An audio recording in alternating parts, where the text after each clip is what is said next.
Hi, and welcome to the first tutorial in the tutorial series, Python, Pandas, and Excel spreadsheets. Whether you like them or not, Excel spreadsheets are pretty ubiquitous. Everybody uses them, and they're just useful. They're too useful to really get rid of or convert people over to Python, and that's fine. But I like working with Python. Perhaps you do too. And you probably work with people who use Excel spreadsheets like I do. So to make sure that I can work the way I want to work, but give a paper trail and some verification of my work that other people can use without having to sort through my Python code, I like to use Pandas and some of the features of Pandas that make it really easy to work hand in glove with Excel spreadsheets. So Pandas is a Python module, or it's a data analysis tool. It's a data analysis package that comes with many scientific packages of Python. We're going to actually be using the Anaconda Python for this tutorial. And another thing I'm going to do this time that I don't normally do is use the Spider IDE. So I don't normally use an IDE. That stands for Integrated Developer Environment or some such thing. And it's a nice tool. Let's go ahead and open it up just so we can see what it looks like. Spider. There it is. And so this little doodad pops up in the screen there, and it's loading. And so the Integrated Developer Environment, it's nice because it has the three things you're going to want to use. Over here, it's got a scripting area where you can write out your code. And if you want to try it out, you can just hit this play button up here, and that runs your code. It's got the interactive session, which I've been doing previously just in a terminal window. And so those things are coupled together so that stuff that you run from your editor you can still use the variables in your interactive session. So that's actually pretty useful, and maybe I'll be converted by the end of this series. This third window up here has a bunch of different things available in it, but the one that I'm going to end up using the most is the plots feature. So it's got these tabs, and if we have any plots, they will show up here. Since we don't have any plots for now, I'm going to minimize that window and try to kind of keep these other ones big. So I'm hoping that all these fonts are large enough for you to see everything. Alright, so to make this tutorial work, we're going to need data. And to make it interesting, I want to get a lot of data. And so I've got friends who are big baseball fans, and so we're going to work with some baseball data. So I found a website here, and it's called baseballreference.com. And let's say we were interested in these batting statistics here for the 2019 season. We've got to go to a year where they actually played baseball. Okay, so we're going to grab this URL. We're going to go back to our IDE, and we're going to get started. So just to give you an overview of the entire thing we're going to do, we're going to grab data from this website using the Python tool Pandas. We're going to use some tricks to grab lots of data from the same website, but for different years. We're going to put all that together into one spreadsheet. We're going to save that spreadsheet and verify that all the data we wanted are in the spreadsheet. Okay? So in the future, then we can now take that spreadsheet and just read the data directly from there. No internet required. And then finally, we will be able to sort out the data that we've read and plot something useful, perhaps, which again is kind of making the computer do the boring work, and we get to focus on doing the stuff that's cool. So the first thing we want to do is we need to import our package. So we say import pandas as PD, and that is just a convention that I follow for no other reason than it seems convenient. After we've done that, we're going to define our website. So website equals. A nice feature I want to point out here is that the IDE, I typed quote once, and the IDE made a double quote for me and put the cursor in between them. It's pretty convenient. I think it does the same thing with parentheses sometimes. Not in quotes, apparently. Anyway, we can just verify that that is, in fact, the URL we want. And you can see that it's for the year 2019, as highlighted there. All right, so there's our website. now we want to create a data frame. And so to do this in Pandas, we just say, we have to give it a name. So we'll say baseball stats equals pd dot read HTML website. And that is literally it. If you get lucky, then Pandas will go to the website, it will download the table that you're interested in, and it will store it in a list of tables. So in theory, it could read all the tables on the website and it'll store them all in a list so that you can get them all. In practice, that's not going to be what happens here, but we're going to assume that we got the table we were interested in, and you'll see that we actually do. So, all right, there's baseball stats, and in fact, why don't we again show some of the power of the IDE here. So I'm going to run this. It ran, and I got no errors. If we had any errors, they would show up here in this window. So now, if I just type in baseball stats, it's showing them, and normally it would show them in a kind of pleasing way like this, where it's showing, you know, it says 33 rows, 29 columns. Because it's not going to show all 29 columns, it gives these dot dot dot, the ellipses in between there. And so there's our data. Now it turns out that this data is not actually stored as the variable baseball stats. And let's verify that down here. We'll say type baseball stats. And that is a list. And we'll look at the length of that list. So len baseball stats. And the length of that list is just 1. So there's really only one entry. No matter how many tables were actually on the website, we only got the first one, and we're not going to cry over it. So, but if we look at then the type of the first thing in the list of baseball stats, which is 0 indexed, we see that it is a Pandas data frame, okay? And that's what we're interested in. So now we want to write that into an Excel worksheet. So to do that, we need to invoke a new variable we're going to call writer. Writer equals PD for Pandas. That means we're using a Panda extension.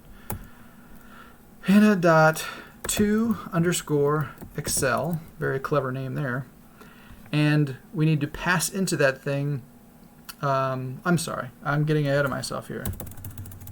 The writer is something where we're going to say pd.Excel writer. Again, not a super clever name, but you know exactly what it's supposed to be doing. And we need an Excel file name. So let's say Excel file name, and then we'll back up and we'll actually define one. Excel file name. And we'll say baseball underscore stats. And we'll add to it here so that we don't have to, if we want to change the file name, we don't always have to change the extension. We'll say plus quote .xlsx. So that's the way I like to do it. You may do it however you like, but that .xlsx better be there. Engine equals, this is another argument required. And again, I'll point out for the IDE, it's got this window here, and it's telling you it needs a path, then it needs an engine. So we're going to give it an engine that's called XLSX writer. I'm not making this up. That is something that exists, and there's a limited number of engines that are available to use. So what do we want to do now? Now we want to take the data frame and put it into an Excel spreadsheet. So we say baseball underscore stats, and in this case 0 because we're taking the first entry from that list. We want to make sure we're getting the data frame. Dot to underscore Excel, and we need to pass the writer into this writer, and then we need to pass a sheet name. So sheet underscore name. this is sheet name is, you can see here, to Excel, has Excel Writer and the sheet name. And it default, so sheet name is a keyword argument. It defaults to sheet 1, which is a very standard name, but we're going to give a special sheet name here. And we will say sheet name is baseball, just for fun. Okay. All right. So that should write it, and then we need to call a save function, writer.save, open close parentheses, no arguments required, and we'll go ahead and call writer.close because it just seems right to do so. Okay, so we have our website. We saw that we got the data from it. We're going to run this again, and it should read the website. We're going to then write this to an Excel file, and then we can open up that Excel file and make sure that the data are actually there like we want. Okay, so let us execute that. Oh, click that again. All right, it ran. I got no errors. So let's go here and we'll type open Office Calc. So I'm using this in place of Microsoft Excel, but they work just alike, and this one's free. So I don't pay for things if I don't need to. And now we will open, and here we go. We have a file called baseball stats. If we open it, what do we see? All right, we have a list of data, and it's got, so the team, the number of batting average, whatever all those things mean. I'm not a baseball guy. Somebody is. And all that stuff is there. So you might be saying, big deal, Charles. We could have gone to the website and copied that and pasted it, and it would have been much faster. I didn't need to learn all this Python. And you'd be right. However, one thing that we can do is we can do this, maybe you want not just last year's data, but you want the last 66 years worth of data. And so you would say, what would you need to do that? Well, that would be a lot of copying and pasting and a lot of website going to, and basically that'd be stupid and boring, and you would never want to do that. So you make computers do the stupid, boring stuff. So first now we need to get a clever way to go to all the websites we want to go to, because they're all on different websites. So I'm going to make a variable called years, and I'm going to put it in square brackets, and this is again a Pythonic way of defining this. We're going to say y for y, in range 1954 to 2020. So that stops at 2020, meaning it doesn't include 2020. So this goes from 1954 to 2019. Okay, so this should be a list of integers. Now we're going to create a loop, and we'll say for year in years, and we want to go to the website that corresponds to the year. So we're going to create what's called an F string, which is kind of a new thing for me, but basically you put an F before your quote. That tells Python it's searching to insert a variable name, and we want to put in the year. And so we can't simply put in the year. We need to pass a string in here. So we should just define a string, open close parenthesis, and then we can type in year, year. So year, if you missed it, is the variable we're looping through. We're saying all of the variables that are in this list of years, we're calling year each time it's in the loop. And so now it's going to be looking for a website. And so this assumes, which it could wrongly assume, it doesn't. It turns out it doesn't. I've checked this out. But it could be wrongly assuming that there's a website that doesn't exist. It in fact does exist, which is great. All right, we're going to say baseball stats equals pd.readHTML website. So website's getting redefined every time. That's fine. But now we need a list to put all these websites into. So we're going to create a list called DFS, and we're going to make that empty. Okay, just empty square brackets. And now down here, we'll say dfs.append, and we want to put in baseball stats but we're going to assume that it's just the first data frame that was in the list of baseball stats. And maybe that's good, and maybe it's not good. But if we run into a problem, we will figure out how to deal with it, and that'll be fine. Okay, so we're creating a list full of data frames, and that is good. So what do we need? We need a list of data frames, and we need a list of sheet names, so we can have unique sheet names for each data frame. Because now, instead of having an Excel file with just one sheet, we're going to have an Excel file with 66 sheets, or however many this turns out to be. My math is not so great, but it could be 66. If it's not, it's pretty close. So now we're going to do a little bit modification down here. We're going to have just one Excel file name, and we can say, why don't we give it another name? We'll call it another baseball stats file. All right, and we use the same writer and the same engine, and that's fine. But now, instead of baseball stats under 0.toExcel, we're going to do again a loop. So we'll say for, and in this case we have two lists that we need to zip together. And so Python has a function that's called zip. And so we want to give two names. We're going to say for df, comma, sheet name in zip.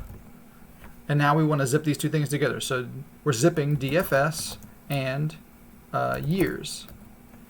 So those are the two lists, and we have to put a colon here after this. And so again, it's taking those two lists, merging them together so that each of the first entries go together, each of the second entries go together, each of the third entries go together. And so it's a really convenient tool. And now we want to use this, but instead of baseball stats 0, we need to say df. Because now each time we go through the loop, we've defined that whatever data frame we're interested in now is called df.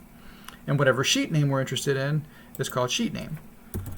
So, but I know this from failing before. We need to make sure that this sheet, the list we have is actually an integer. The sheet name needs to be a string. So we're going to make sure we force it to be a string year. And we want to put year singular because we don't want the whole list of years there. Okay. So, oh, and it's not year. Ooh, it's sheet name. So that's sheet name. Okay. So for df, sheet name, and zip, df's years, df to Excel, writer, sheet name is equal to string sheet name. Okay.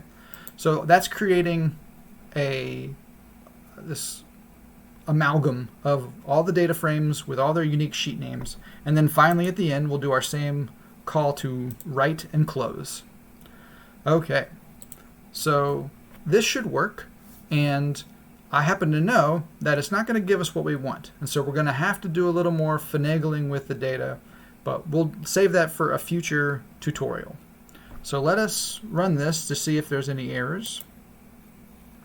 And you'll notice now in our interactive session over here, it's taking a lot longer. It's still on this 7th input row, and it's because it's going to 66 different websites and pulling all that data down. But it seems to have finally executed. I didn't get any errors. And now we can go back here. So this was the one we read before. But now we want to go to and open another baseball stats file. So we'll open that up. And it takes it a little while to open up. But now you can see the tabs down here are by the year. You can see that the data are changing for every tab. It still looks relatively organized. We didn't have to tell it how long the lists were. And so this pretty cleanly got a lot of different data and compiled it together. And I'll go ahead and give you a clue. Maybe you can figure it out ahead of time. But if I look here at the data at 1970 and look at the data from 1969 and 68, oh, well, something happened now. So we can see that the headings at the top of the page there are different for the 1968 data versus the 1969 data. And so that's not good because, you know, we probably wanted those columns to have the same data in them if we want to, you know, be able to figure out some way to use the data from all the way from 1954 to all the way to 2019. So we're going to figure out how to get around that problem in the next tutorial. And we're also, next time, instead of reading it from their website, since we've stored it on a spreadsheet, well, once we get the right data in the spreadsheet, we're going to figure out how to pluck the data from the spreadsheet, which again will be a useful thing if you work with people who use spreadsheets. So thank you for watching this tutorial, and I will see you in the next one.